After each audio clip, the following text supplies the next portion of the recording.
I'm gonna do some more planting tonight because I'm gonna go out of town and I wanna make sure that some of this stuff gets planted before I go. So I'm gonna show you what I'm gonna do.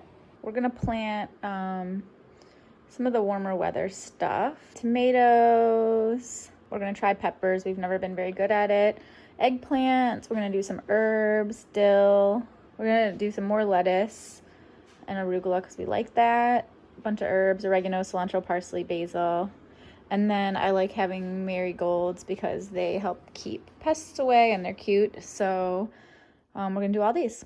All right, now I'm gonna write the little tags out for all this stuff first. And these are just like expired tongue depressors. No need to buy like a fancy stick. You could just use like popsicle sticks. It's a rip off to buy like 10 little wooden sticks from like a special garden store and just get some popsicle sticks. Okay, here they are. So next up, we're going to make the seedling soil. So I'm going to fill this up with some seedling soil, and then I'm going to put some water in it and kind of make it like, I don't know, a moist brownie batter. Okay, this looks pretty good. You can see what makes this seedling soil. Well, we also got this from Ron at Canterbury Gardens, but it's similar to their regular soil, but I think maybe it doesn't have as much like organic matter like compost in it, and it has like a lot of drainage because it, like a seedling, really needs the soil to be really easy so that they can get their roots down into it. But we also tried like this, like the purchased like bag of like seedling soil versus this soil, and honestly our seedlings were like twice as big. So I don't know if you can find someone that makes their own.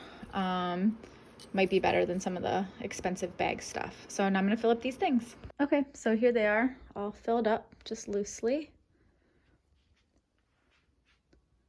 I think one of the questions that I had, like when I first started doing this, was like, when do you plant stuff inside, and how do you know which things to plant inside and when to put them outside? And basically the most important thing you need to know is like what your climate zone is. So I think right here we're about 6B, but because we're so close to the lake, it actually stays warm here a little bit longer in the end of the summer, and it takes a little longer to get warm here in the spring. We kind of have like a little microclimate. And so because of that, we kind of have to think about which things might need to like be put out a little bit later than they might in other parts of this zone.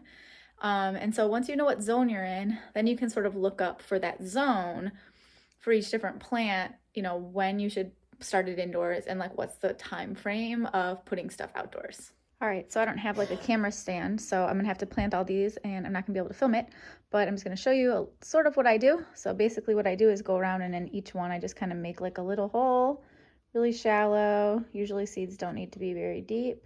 And I do that in all of them. Make sure if there's anything like really big on top, I get rid of that.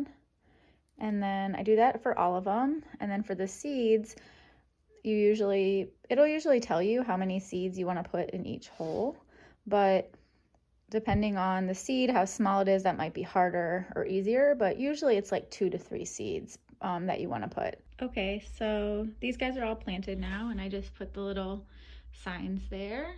Now I'm gonna put them, I moved these guys down here because I only have 3 of these lights, and they're gonna go outside soon, so I think they'll be okay just under one light and we can like rotate them. But then I'm gonna put these guys up here with the 2 lights, and then I'll turn the heating pads on, and then we'll basically cover them with a plastic tray until they start to germinate. But you have to be careful because you can get condensation under there and you don't want to get any like mold issues or the problem that's called damping off, which is where they can get this mold that sort of like attacks their stems and then they fall over and die. So we'll put them under here, cover them up with these kind of like plastic lids, and once they germinate, we'll take the lids off. I've read like different things about if you should put them under the light when you're waiting for the seeds to germinate or not put them under the light and just leave them in a windowsill.